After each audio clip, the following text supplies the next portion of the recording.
Welcome to Life Stories. In today's tale, we'll explore a heartwarming journey of redemption, resilience, and the incredible power of family.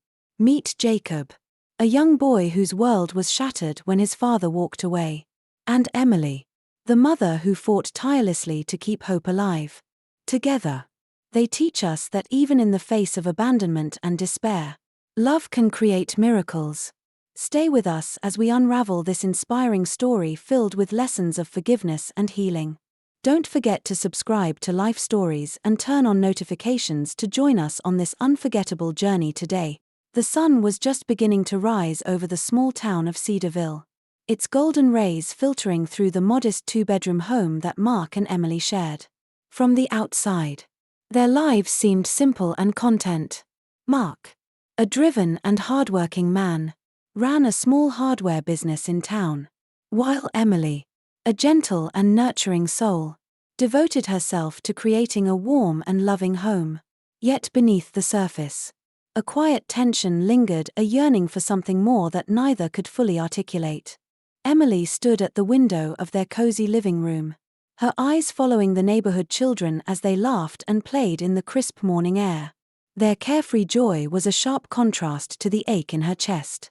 She had always dreamed of filling her home with the sounds of children, their laughter echoing through the walls and bringing a sense of completeness to her life. But as the years passed with no sign of a child, that dream seemed to slip further and further away. Mark entered the room, his footsteps heavy with the weight of another long day ahead. He paused when he saw Emily at the window, her gaze distant and her hands absently clutching the edge of her sweater. "Good morning," he said softly, his voice breaking the silence. Emily turned to him and forced a small smile. "Morning," she replied. But the words felt hollow. Mark knew what was on her mind, how could he not? The unspoken sorrow between them had grown like an invisible wall, each brick laid with every passing month of disappointment. He wanted to comfort her, to bridge the gap that seemed to widen with every failed attempt to conceive. But he didn't know how. Instead, he buried himself in work, finding solace in the steady rhythm of running his hardware store. Despite the strain, there was still love between them. Mark never left for work without kissing Emily goodbye, and Emily always made sure he came home to a warm meal. But these small gestures felt more like routines than acts of affection, like they were clinging to the remnants of a love that was being slowly eroded by their unfulfilled dreams. One evening, as they sat across from each other at the dinner table, the weight of their silence became too much for Emily to bear. She cleared her throat, her voice hesitant but determined. "Mark," she began, "I think we should see a doctor. It's been years. And maybe there's something we can do." Mark looked up from his plate, his brow furrowing. The idea of confronting their situation head-on made him uneasy. He had always believed that if they were patient, things would work out on their own. But the desperation in Emily's eyes was undeniable, and he couldn't bring himself to dismiss her plea. "All right," he said finally, his voice low. "Let's make an appointment." Emily felt a flicker of hope at his agreement, but it was tinged with fear. What if the news wasn't what they wanted to hear? What if their dream of having a family was truly out of reach? She pushed these thoughts aside, focusing instead on the possibility that this could be the first step toward a brighter future. The day of their appointment arrived, and they sat together in the waiting room of a fertility clinic in Columbus.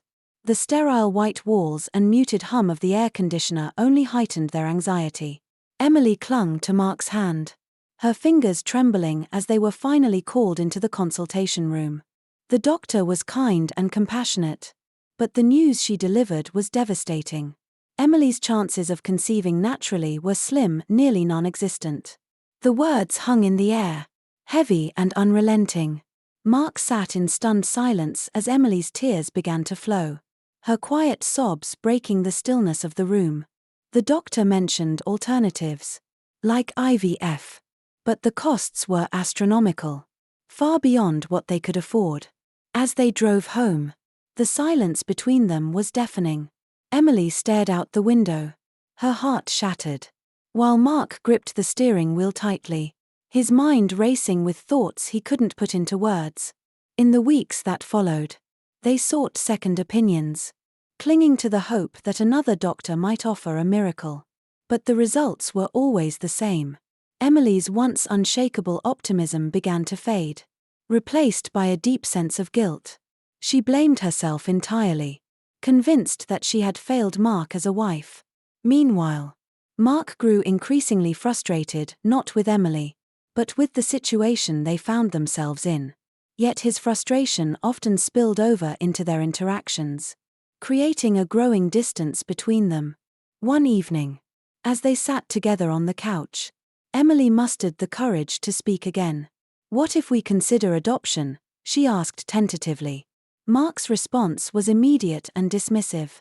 "We can't afford that," he said, not meeting her eyes. But the truth was, it wasn't just about the money.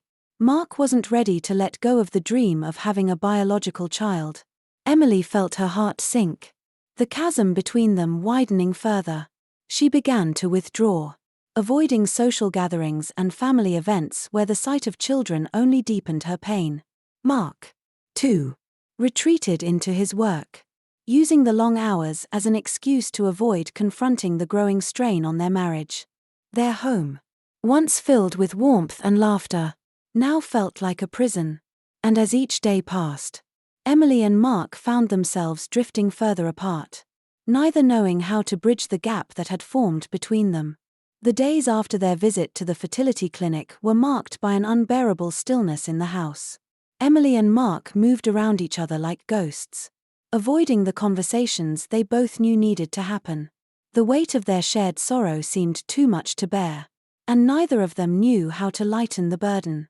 Emily spent her days lost in thought, her fingers tracing patterns on the edges of the armchair in the living room. She would often sit there for hours, staring at the window. But the vibrant joy of children playing outside now felt like a cruel reminder of what she might never have. Her heart ached with a quiet, relentless grief that seeped into every corner of her being. Mark, meanwhile, found solace in the grind of work. The hardware store became more than just a job, it was his refuge. He threw himself into every task with fervor, desperate to distract himself from the pain that awaited him at home.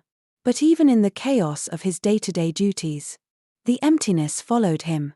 The laughter of his friends' children, the milestones they shared at family gatherings, all of it felt like a pointed reminder of his own perceived shortcomings. The distance between them grew more pronounced with each passing day. Emily longed for comfort, for reassurance that they were still in this together. But Mark's withdrawal left her feeling more alone than ever. And while Mark wanted to ease Emily's pain, his own sense of failure made it nearly impossible for him to reach out. They were caught in a vicious cycle of silence, each too afraid to show the other just how broken they felt. One evening, as they sat at opposite ends of the dinner table, Emily decided she couldn't bear the quiet any longer. "Do you still love me, Mark?" she asked, her voice trembling with vulnerability. Mark looked up, startled by the question. For a moment, he didn't know how to respond. The love was still there, buried beneath the layers of frustration and despair. But he didn't know how to express it anymore. "Of course, I love you," he said, though the words felt inadequate. I don't know how to fix this." Emily's eyes filled with tears. "I don't need you to fix it, Mark. I just need you to be here with me, to remind me that we're still a team." Mark nodded, but his silence said more than his words ever could. He didn't know how to be what Emily needed, and the realization only deepened his sense of inadequacy. That night, Emily cried herself to sleep, while Mark lay awake on the couch, staring at the ceiling and wondering if they would ever find their way back to each other. As the weeks turned into months, their lives became a series of routines. Emily would wake early, prepare breakfast, and then retreat to her room to write in her journal. It was the only place where she felt she could express her pain without judgment. Mark would leave for work, his goodbyes becoming more perfunctory with each passing day, and return late in the evening, too tired to engage in anything more than small talk. The turning point came one particularly cold evening. Emily had spent the day sifting through old photos of happier times, longing for the connection they once shared. When Mark came home, she was waiting for him in the kitchen, a pot of his favorite stew simmering on the stove. "We need to talk," she said softly as he walked in. Mark hesitated, the weight of her words heavy in the air. "Okay," he said, setting his bag down and pulling out a chair. Emily took a deep breath, steadying herself. "I've been thinking about everything about us. I don't want to lose what we have, Mark. But I can't do this alone." Mark's expression softened, and for the first time in months, he reached across the table to take her hand. "Neither can I," he admitted. "I've been so caught up in my own head that I didn't see how much I've been hurting you." Emily squeezed his hand, a small flicker of hope sparking in her chest. It wasn't a solution, but it was a start. They sat together for hours that night, sharing their fears, their frustrations, and their dreams for the future. It was the first real conversation they'd had in months, and though the path ahead was still uncertain, they both felt a sense of relief. For the first time, they weren't just facing their struggles, they were facing them together. And while the road to healing was far from clear, they knew they had taken the first step toward finding their way back to each other. In the weeks following their heartfelt conversation, Emily and Mark made a conscious effort to bridge the gap that had grown between them. Their lives, still filled with the shadows of unfulfilled dreams, began to take on a new rhythm. It wasn't perfect, but it was progress. Emily found solace in journaling, but now her entries carried a new tone, one of cautious optimism. She began to write not only about her pain but also about her hopes and the small victories they experienced together. Mark, on the other hand, started making an effort to come home earlier, carving out time to be present. They began having dinner together again, and though their conversations were sometimes stilted, they were meaningful. One crisp Saturday morning, Emily proposed an idea. "Let's do something together," she said, her voice tentative but hopeful. "Something different. Maybe go for a hike. We haven't been outside in ages." Mark looked at her, surprised. It had been so long since they had done anything just for fun. He nodded, a small smile tugging at the corners of his lips. "I think that's a great idea." They chose a nearby trail, one they had visited during their first year of marriage. The memories of that time, of their carefree laughter and shared dreams, seemed distant but not unreachable. As they walked through the forest, the crunch of leaves underfoot and the crisp air filled the silence between them with a kind of peace they hadn't felt in months. At one point, Emily stopped, gazing at a clearing where sunlight filtered through the trees. "Do you remember this spot?" she asked, her voice soft. Mark nodded. "It's where I told you I wanted to spend the rest of my life with you." He paused, his expression thoughtful. "I meant it then, and I still mean it now." Emily felt tears prick at her eyes but smiled through them. "I know," she said, reaching out to take his hand. "I just needed to hear it again." The hike, though simple, marked a turning point for them. It reminded them of the foundation they had built together, a foundation they could rebuild. They returned home that evening, their bodies tired but their spirits lighter. The following weeks saw them working together in ways they hadn't in a long time. Emily suggested they redecorate the spare room, the one that had been intended for a nursery. "Not as a way to give up," she clarified, "but to give ourselves a space for something new. Maybe a reading nook or a studio." Mark hesitated at first. The thought of transforming the room felt like admitting defeat. But Emily's resolve convinced him. They spent the next few weekends painting the walls, choosing furniture, and laughing over mismatched curtains. By the time they were done, the room was unrecognizable, bright, cozy, and filled with the promise of new beginnings.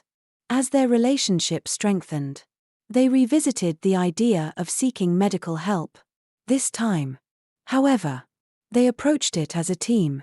Mark accompanied Emily to every appointment, holding her hand in the waiting room and asking questions during consultations. Though the news remained daunting, the act of facing it together made it less overwhelming. One evening, as they sat on their newly purchased couch in the redecorated room, Emily looked at Mark with a mixture of gratitude and love. "Thank you," she said simply. "For what?" he asked, his brow furrowing. "For not giving up on us," she replied. "For trying." Mark's gaze softened, and he reached out to brush a strand of hair from her face. "I should be thanking you," he said. "You've always been the stronger one, Emily. I just didn't see it before." The moment felt significant. A quiet acknowledgement of how far they had come. There was still a long way to go. But for the first time in a long time, they both felt that they were moving forward not as individuals, but as a couple.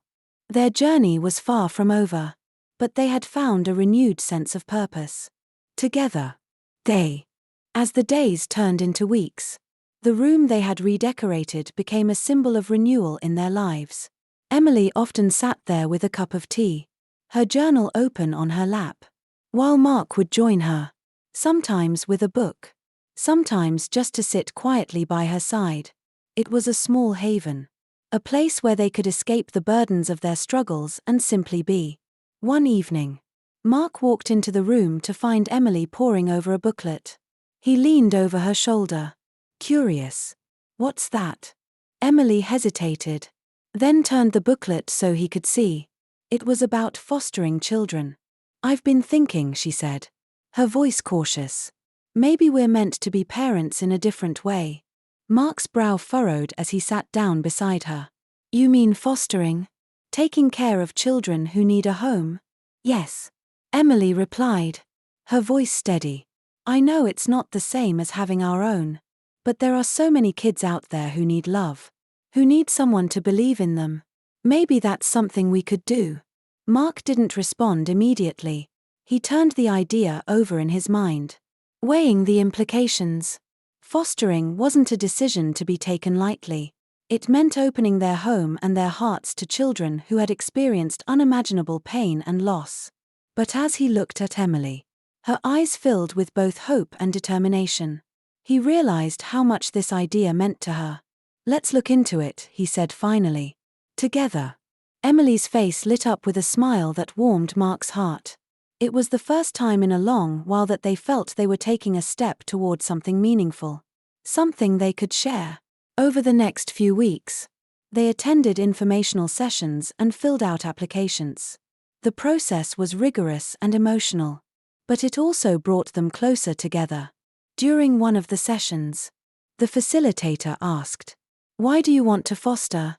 Mark and Emily exchanged a glance before Mark spoke.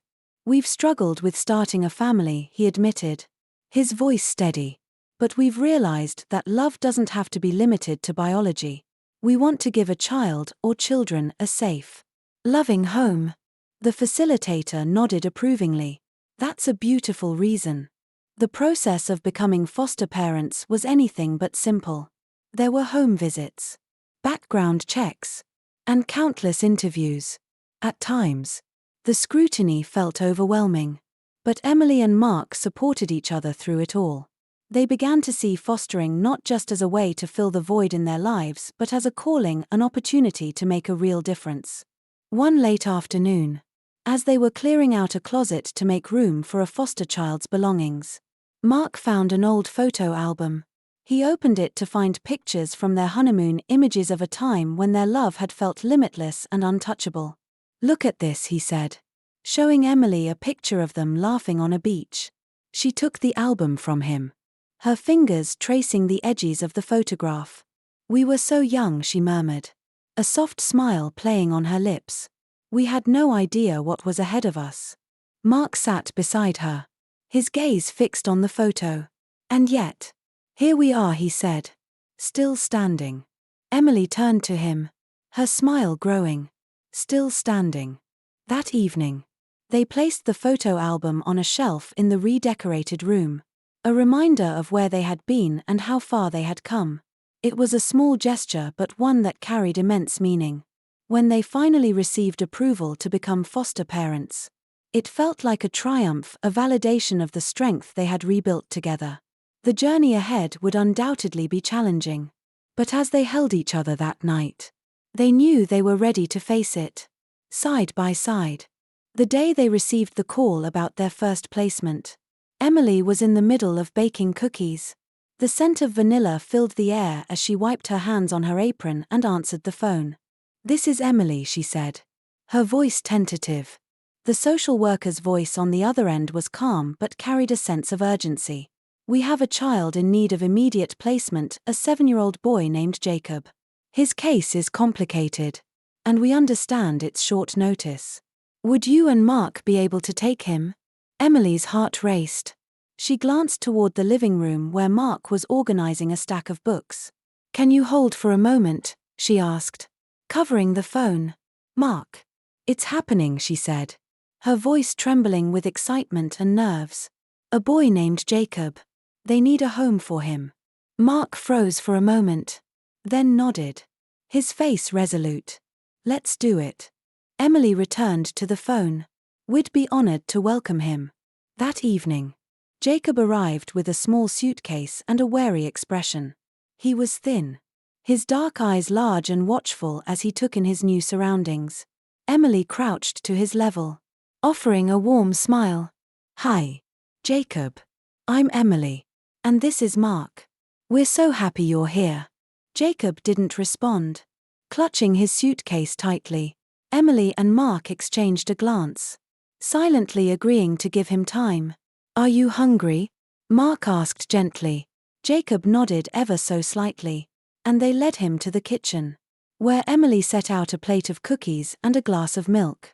As Jacob nibbled on a cookie, his shoulders began to relax slightly. Emily noticed how small and fragile he seemed, and her heart ached for whatever had brought him to their doorstep. She wanted to reach out, to offer comfort, but she knew he needed space to feel safe. The first night was quiet. Jacob said little, only nodding or shaking his head when spoken to. Mark showed him to his room, a cozy space they had prepared with a soft bed and a shelf of books and toys. As Mark tucked him in, Jacob whispered, "Is this my room?" Mark smiled gently. "Yes. It's yours for as long as you need it." Jacob stared at him for a long moment before nodding and pulling the covers up to his chin. Mark turned off the light, leaving the door ajar so Jacob wouldn't feel isolated. In the days that followed, Jacob began to open up little by little.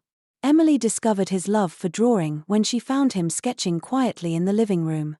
His pictures were vivid, filled with stories he couldn't yet articulate.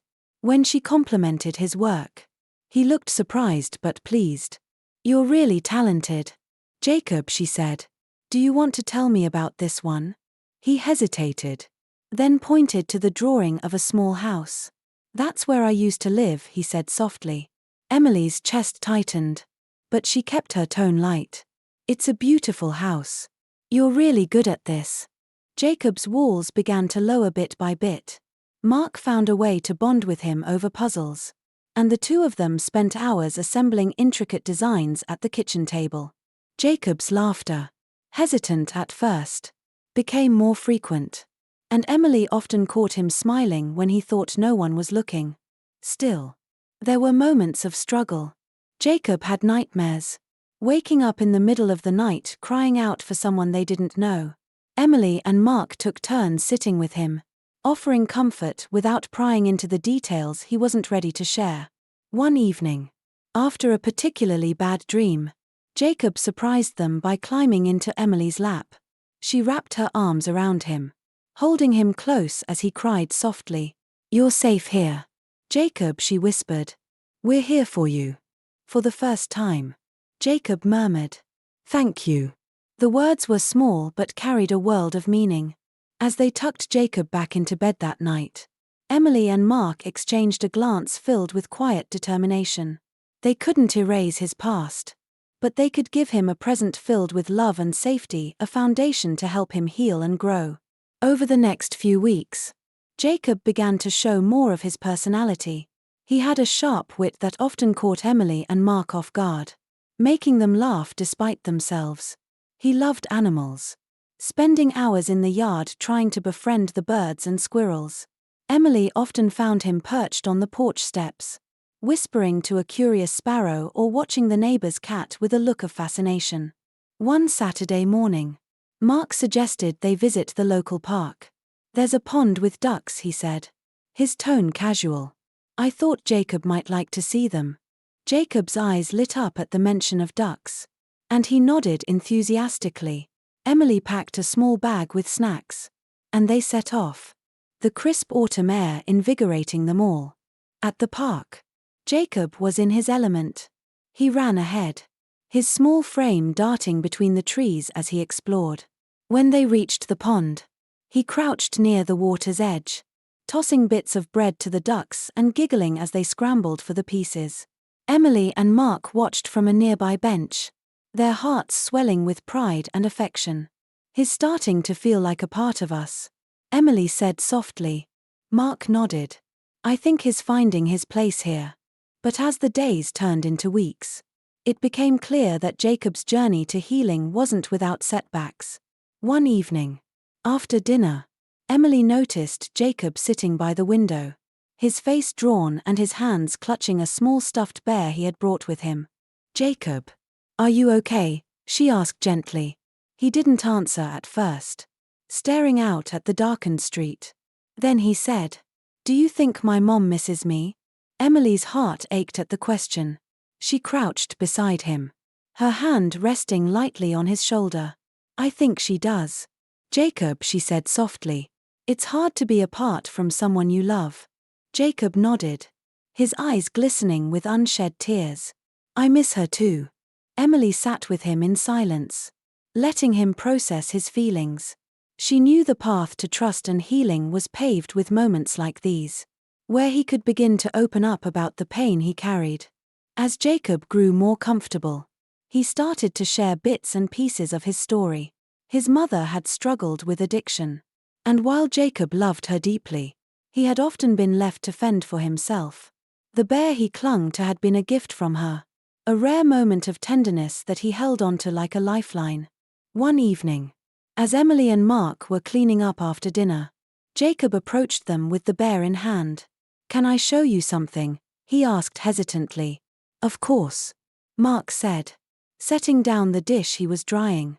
Jacob led them to the living room and pulled out a box of drawings he had been working on. Each picture told a story, a memory of his mother, a dream he had for the future, or a place he wished he could visit. As he explained each one, his voice grew more animated, his passion for art shining through. "You're an incredible artist, Jacob," Emily said, her voice filled with admiration. "Would you like to take some art classes? We could look into it."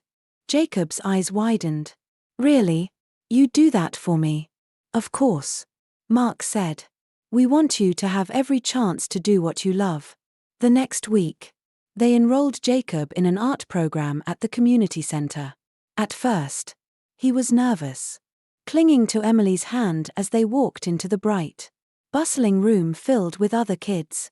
But by the end of the class, he was grinning from ear to ear, clutching a painting he had created. "It's for you," he said shyly, handing the painting to Emily and Mark. It was a colorful depiction of a house, with 3 figures standing in front, a man, a woman, and a boy holding hands. Above the house, in careful, blocky letters, Jacob had written, "My family." Tears welled in Emily's eyes as she hugged him tightly. "It's beautiful, Jacob. Thank you." As she held him, she felt a sense of fulfillment she hadn't known was possible. Jacob wasn't just healing, he was thriving. And in the process, he was teaching them about resilience, love, and the transformative power of family. Jacob's art classes became a bright spot in his week. He would rush home after each session, eager to share his latest creation. His artwork grew more detailed, brimming with the stories he carried in his heart. Emily and Mark proudly displayed his paintings around the house, their walls slowly transforming into a gallery of Jacob's journey. One evening, as they were sitting down to dinner, Jacob spoke up. There's an art showcase at the community center next month, he said. His voice tinged with both excitement and nervousness. My teacher said I could put my paintings in it. That's amazing, Emily exclaimed, beaming at him. We'll be there to cheer you on. Mark nodded. Absolutely. Do you know which paintings you want to include? Jacob hesitated, then said, I was thinking about the one of the house, the one I made for you. Emily's heart swelled with emotion. That's a perfect choice, Jacob. As the weeks passed, Jacob threw himself into preparing for the showcase. Emily noticed a new sense of confidence in him, a lightness that hadn't been there before. He spent hours in his room, sketching and painting, his imagination spilling onto the canvas in vibrant colors. But despite his progress, there were still moments when Jacob struggled. One night, Emily found him sitting on the floor of his room, his face buried in his hands. Jacob, what's wrong? She asked. Kneeling beside him, he looked up, his eyes brimming with tears. What if people don't like my paintings? What if they laugh at me? Emily pulled him into a hug, her voice gentle but firm. Your paintings are a reflection of who you are, Jacob. And who you are is wonderful. It doesn't matter what anyone else thinks. What matters is that you're proud of yourself. Jacob sniffled, wiping his eyes. Do you really think so? I know so, Emily said with a smile. And I'll be there every step of the way. The night of the showcase arrived, and the community center buzzed with excitement. Jacob stood by his display, nervously shifting from foot to foot as people stopped to admire his work. Emily and Mark stayed close, offering words of encouragement. One of the visitors, an older man with a kind face, lingered in front of Jacob's paintings. These are remarkable, he said, addressing Jacob directly. You have a real gift. Jacob's face lit up with a shy smile. Thank you. As the evening went on, Jacob's confidence grew. He began explaining his paintings to visitors, his voice steady and clear. Emily watched from a distance, her chest tight with pride. This was the same boy who had once been afraid to speak up, now standing tall and sharing his passion with the world. Later, as they drove home, Jacob clutched a ribbon he had been awarded for his artwork. They said I was brave, he murmured, a hint of wonder in his voice. You were, Mark said, glancing at him in the rearview mirror. You faced your fears and shared something beautiful with the world. That takes courage. Jacob looked down at the ribbon, his fingers tracing the letters. For the first time, he felt a sense of belonging not just in the world, but in this family that had embraced him. The months that followed were filled with milestones. Jacob's laughter became a constant in their home, his once guarded demeanor giving way to a joyful, curious spirit. He made friends at school, his teachers praising his creativity and determination. Emily and Mark celebrated every achievement, no matter how small, knowing that each step forward was a victory for Jacob. One evening, as they were all curled up on the couch watching a movie, Jacob turned to Emily and Mark. Can I call you Mom and Dad? He asked softly, his eyes searching theirs. Emily's breath caught, tears springing to her eyes. Of course, Jacob, she said, her voice trembling. We'd be honored. Mark reached over to ruffle Jacob's hair.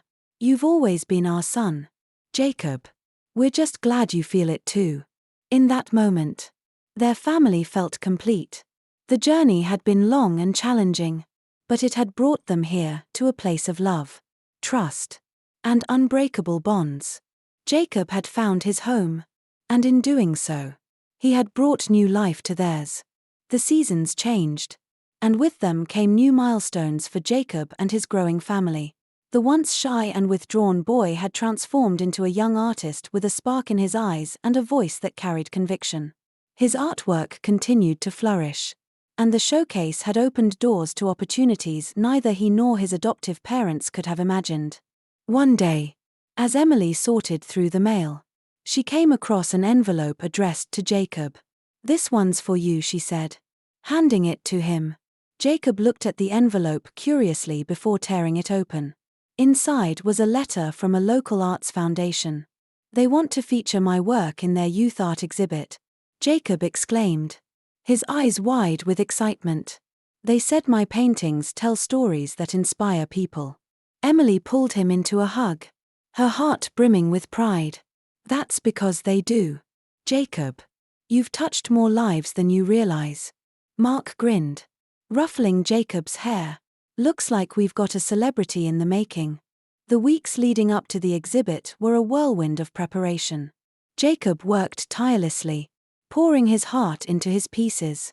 Emily and Mark supported him every step of the way, helping him frame his paintings and organize his portfolio. The day of the exhibit arrived, and Jacob's display was a centerpiece of the event. As visitors strolled through the gallery, Jacob stood beside his work, explaining the meaning behind each painting. His confidence shone as he spoke, and the crowd was captivated by his story. A woman approached him, her eyes glistening with tears. "Your paintings remind me of my son," she said softly. "He's been struggling, but seeing your work gives me hope. Thank you for sharing your story." Jacob's heart swelled. "Thank you for telling me," he said. "I hope he finds his happiness, just like I did." That evening, as they drove home, Jacob reflected on the day's events. "Do you think I can make a difference? Like for real?" he asked, his voice filled with wonder. Emily smiled, turning to look at him. "Jacob, you already have, and I know you'll keep doing so." Mark chimed in. "Your story, your art, it's powerful. You've been through so much, and now you're helping others see that there's light at the end of the tunnel."